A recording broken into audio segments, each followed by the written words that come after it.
Well, hello, beautiful people. So it's the day after Christmas and it's 70 degrees outside.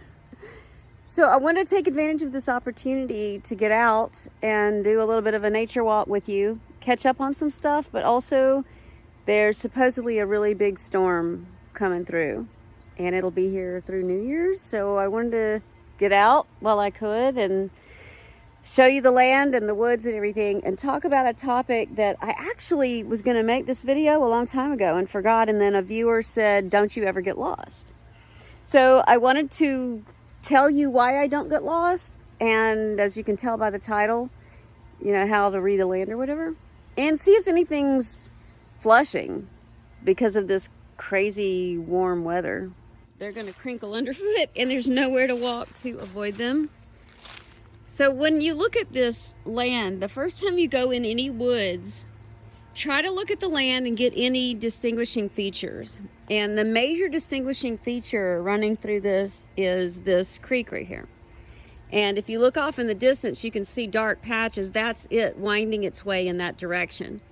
And I looked at it on the map also to see where it goes and any distinguishing features of the land surrounding it, all the private property around it and everything, so that if I do run upon like where I know this thing goes or whatever, I can orient myself. So you should always do that. Look at the map of the area and put it on satellite. The next thing you want to look at is the lay of the land. And I'm not sure if you can tell by looking at this, but that goes up. That probably goes up in elevation by, I don't know, 50 feet at least in that direction. And then the same in this direction, it goes up, just not as much. And you can tell then the land is coming down because of this creek, this body of water. So we're in a valley. So no matter where I am, if I follow the land downward, if I'm lost, if I follow the lay of the land downward, I'm going to run into this creek. And then I don't know which direction to follow the creek to get back to this point right here. And so the reason that you do this is to find waypoints along the way. So one of my waypoints here is this tree with the roots that you can see. That's how I know that I am almost home or on my way home. Also, once you get used to it, you'll start noticing things like this tree that's growing out of the side, or there's a tree that's down with cool mushrooms on it over there, and that tree that's down across the creek. And there's other larger anomalies that I know to look for when I'm walking.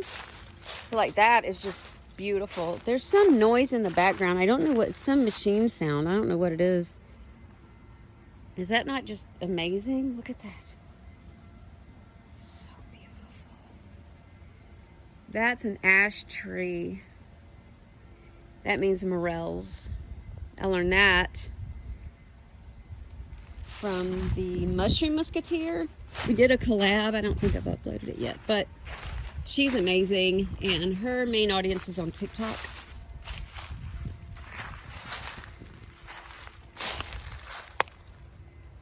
So that's some false turkey tail, because it has gills. See that? Turkey tail doesn't have gills, it has pores. This is still medicinal. I just don't need it. I have lots of turkey tail. So when I come this way, one of my first how to know where I am is that. And there's a tree that's got a large burl on it, and it's across over on that side, and I'll get to it in a minute. I actually did one of my videos sitting in front of it, so y'all will know that video when you see it. But that's another one of my waypoints. In this water right here, see how it makes this turn and makes that turn? This whole area right here is like this shoals, like a flat area full of rocks. That doesn't happen in any other place on this stretch of the creek. So I know if I come up on that, I know exactly where I am, and I know where to turn, which direction to turn to get home. I mean, clearly, you're not going to have the same piece of land, lay of the land. Your land's not going to do the same thing. But it can speak to you And there's things to notice about it, like how did it get like it is, and what is the land doing? The hell? Oh, this is new. I cleared all this out before. So something has, see that break right there? Something has been here and put this here. I don't know what or why, but I had it moved out of the way. I'm always surprised how quickly trees can break down, but this fell 4 years ago and it was a solid, thick, good tree. And now, like, I've watched different mushrooms break it down and now it's crumbling. And at some point I'm gonna be walking across this and it's just gonna, look at that. It's just, oh wow. It's so not good. It's not gonna be my bridge for very much longer. Ooh, what are these? Ooh, there's some pretty polypores. Some bracket fungi. I don't want to slide down this. I'm gonna slide. Oh shit. That's not cool. Man, I'm not gonna be able to get to them. Puffballs. Oh, what are all these? Proteus? Pleurotes? Alright. God. I think I've got maybe one more year with this tree being my bridge and then probably not. So. This is very disorienting. I'm gonna.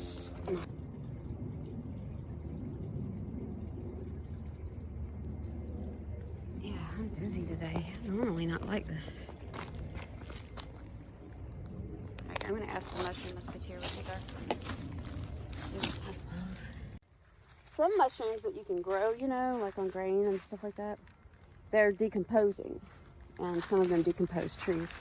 And the ones that'll get into the trees first, they're the primary decomposers, and they like to break down the lignin and stuff inside the trees. And those tend to be your more highly medicinal mushrooms. They're the first there to grab those nutrients and stockpile them, and they wind up being more medicinal. And then still primary, but after them tend to be like the oyster and stuff like that, the ones that taste really good.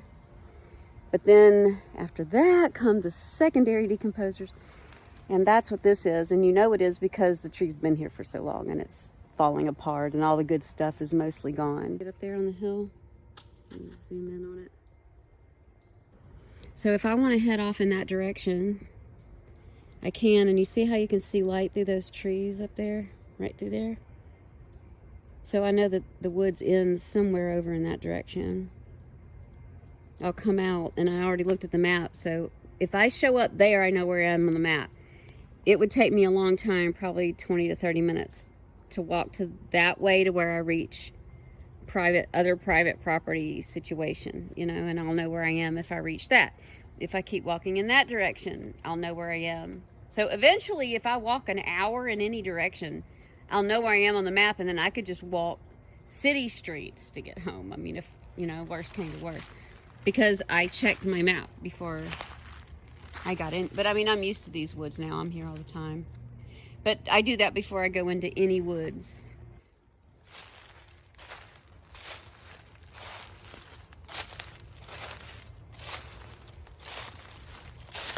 That looks like an oyster. That means this tree is dying or already dead. This burl, whatever virus this is, killed it.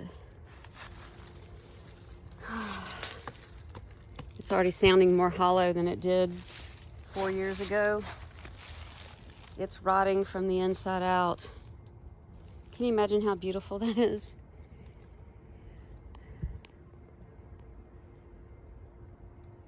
So pretty.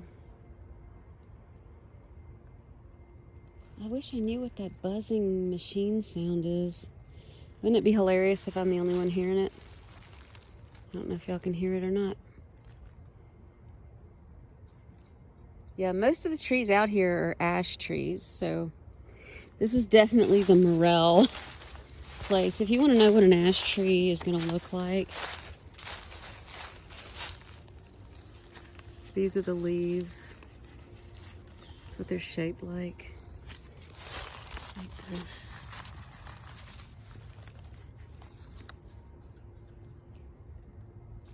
This is what the bark looks like. It's really similar to an oak, but you can look at the leaves.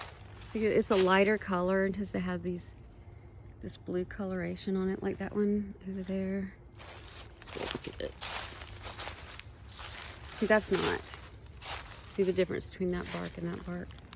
See that tree up there running horizontal? That's one of the ones that fell down in Ida. They're all over here. So that means this upcoming summer, it's going to be prime mushroom hunting for all of the primary decomposers. So if you live in an area where any sort of catastrophic natural events have happened that would take out trees, go to those areas and get in the woods and look at what's freshly down, and that's how you'll know where to start looking for any kind of mushrooms that you want to be looking for. You know what I mean? Like, I'm trying to give you like a way to orient yourself, a way to start foraging, how to read the land, how to read where to look and when to look. All right, I'm going to show you something really cool. See that mound right there? See that mound right there? See how they're covered in moss? See how there's a trench right here? I don't know if you can tell, there's a trench right here. Why would a big mound be there and a mound be there? So when you look at it, this is what probably happened. That is a tree stump from a long time ago.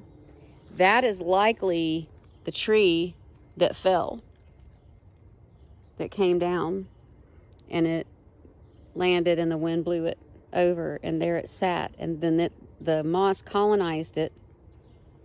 And then this right here, this trench looks like a tree used to be here, but it's been decomposed, and sure enough, that would be where it probably came from.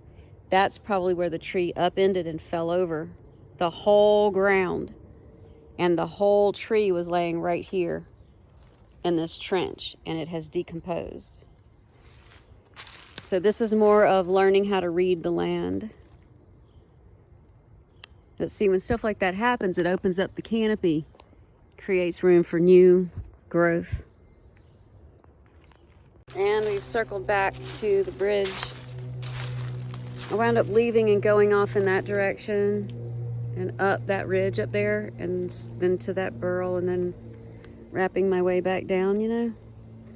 And now we are back to the bridge. You see roots looking like that, like octopus arms, and then you see that bark that looks like a painting. Look for those leaves that are shaped like this, and that's what you're gonna see. That is the ash tree. Plus something down here on the ground. That's the ash tree. Nothing fantastic here today. Just beauty. Just our brothers and sisters of the forest. I hear them. I know who they are. You should go meet some too. The more that you go, the more they'll talk to you. They get to know you too. Thanks for coming. I love you, beautiful people. Bye. So I've got to try to get over this. Freaking crap.